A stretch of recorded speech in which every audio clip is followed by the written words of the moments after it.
Hi guys, good evening. मैं हूँ वर्षा जैन, आपकी दोस्त। मैं क्या हूँ क्या नहीं, ये सवाल तो जब तक शायद ज़िंदा रहूँगी तब तक चलता ही रहेगा मन में। बहुत सारे सवाल आते हैं। ये ना, मैंने ये वीडियो इस पर्पज़ से बनाया है कि मैं लोगों के मन में बहुत सारे डाउट है transgender, trans women, trans man और ट्रांस पर्सन से लेकर। ठीक है। सो ये सारे डाउट्स मैं आपको वीडियो के थ्रू आपको क्लियर करती चले जाऊँगी। आपका जो भी डाउट है आप मुझे कमेंट्स में अपना डाउट जो भी कमेंट्स में डाल दीजिए। जब तक हो सकता है, जहाँ तक हो सकता है, मैं अवेयर करने की कोशिश करूँगी।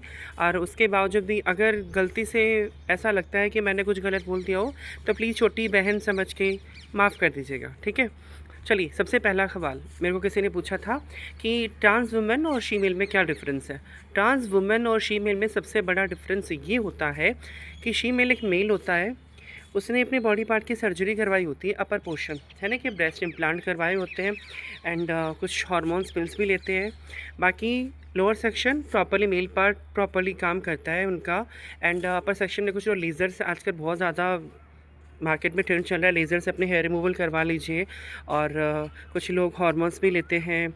और भी बहुत सारे वीज़ हैं अपने फेशियल हेयर्स रिमूव करने के एंड लुक फेमिनाइन दिखाने के लिए। कुछ लोग नोज़ की, आइज़ की, चिक बोन्स की, लिप्स की, बहुत सारी ये चिन एरिया की सर्जरी करवाते हैं। सो हेयर्स लॉन्ग करवाते हैं, एक्सटेंशन करवाते हैं, सो दे लुक लाइक है ना शीमेल। और ट्रांस वीमेन वैसा ही पार्ट है, बट उसका डिफरेंस ये होता है फुल बॉडी फेमिनाइन ही होती है, but she can't birth a baby.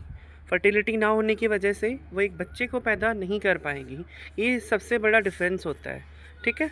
सो यहाँ पे मैंने आपको डिफरेंस बताया है ट्रांस वेमेन और शीमेल का। ठीक है। अच्छा, अब एक दूसरा सवाल मुझसे पूछते हैं, नेचुरल बाय बर्थ एक ट्रांसजेंडर पैदा होता है और बाद में ट्रांसजेंडर बनते हैं, दोनों में क्या डिफरेंस है। ये कॉमन सा क्वेश्चन मेरे से कई दफ़ा हज़ारों लोगों ने पूछा है, मेरे से पूछा है। सो मैं ये बताती हूँ।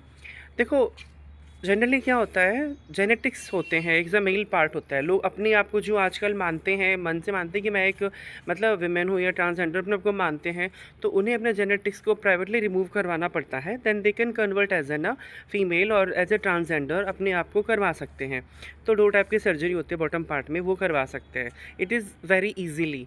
And the second thing is that कुछ लोग बाय बर्थ होते हैं जेनेटिक्स में किसी के ओवरीज नहीं होती है, यूट्रस नहीं होती है, शेप वजाइनल होती है बट वजाइनल में डीप नहीं होती है।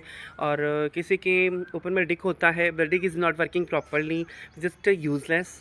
और डिक के नीचे भी होल होता है। So these are the kind, और भी कुछ होता है जेनेटिकली। तो ऐसे जेनेटिक्स को रिमूव करवाया जाता है, रिमूव करवा के उसे शेप में दिलवा देते हैं। कुछ लोग रिमूव नहीं करवाते, अपनी ओरिजिनलिटी को रखना चाहते हैं। ट्रांसजेंडर कम्युनिटी में जो थर्ड जेंडर हमारे गवर्नमेंट ने अब हमें जो राइट्स दिया है उसके अकॉर्डिंग कुछ लोग रखते हैं अपनी आइडेंटिटी को रखने, पहचान बनाने के लिए कि भाई हम ओरिजिनल है, देखो हमने कुछ नहीं करवाया, ऐसा करके। सो वो लोग रखते हैं। ठीक है। सो ये सबसे बड़ा डिफरेंस है कि जो बाय बर्थ यानी कि माँ के पेट से, आपको पता होगा साइंटिफिकली कि भाई किस तरीके से बायोलॉजिकली किसी में ऐसे गुणसूत्र पे हो जाते हैं जो ज़्यादा हो जाते हैं, उसकी वजह से ही एक ट्रांसजेंडर का पैदा होता है। और कहावत में, क्या शास्त्रों में भी कहा गया है कि लाखों में कोई एक ही ट्रांसजेंडर जन्मजात पैदा होता है। It's not possible. ठीक है ना। बाकी मेल या फीमेल ही होंगे, उनमें कुछ इश्यूज़ हो सकते हैं बट वो होते मेल और फीमेल ही हैं। इट मीन्स दैट उनके अंदर में फर्टिलिटी होती है, वो लोग बर्थ कर सकते हैं किसी भी रीज़न से। लेकिन जो ट्रांसजेंडर पैदा होगा उनके अंदर जेनेटिक्स ऐसे नहीं होते हैं जिनके कारण वो बच्चे पैदा कर सके, नहीं होता है। So this is the main motive to make this video. अगर आपको ऐसा कुछ लगे कि मैंने किसी को हर्ट किया हो इंटेंशनली, इनडायरेक्टली, या ऐसा डायरेक्टली भी कुछ किया हो, तो प्लीज़ आई एम सॉरी। आप मुझे माफ़ कीजिएगा छोटी बहन समझ के। And stay healthy and hydrate your self, क्योंकि गर्मी बहुत ज़्यादा है। और अपना ख्याल रखिए। और भी सारे क्वेश्चन सब प्लीज़ आप मुझे पूछिएगा, मैं आपके लिए और भी सारी वीडियोस अच्छे अच्छे बना के लाऊंगी। ट्रांस लाइफ से संबंधित मैंने बहुत कुछ फेस किया, मैं बताऊंगी आपके साथ। Bye bye, take care.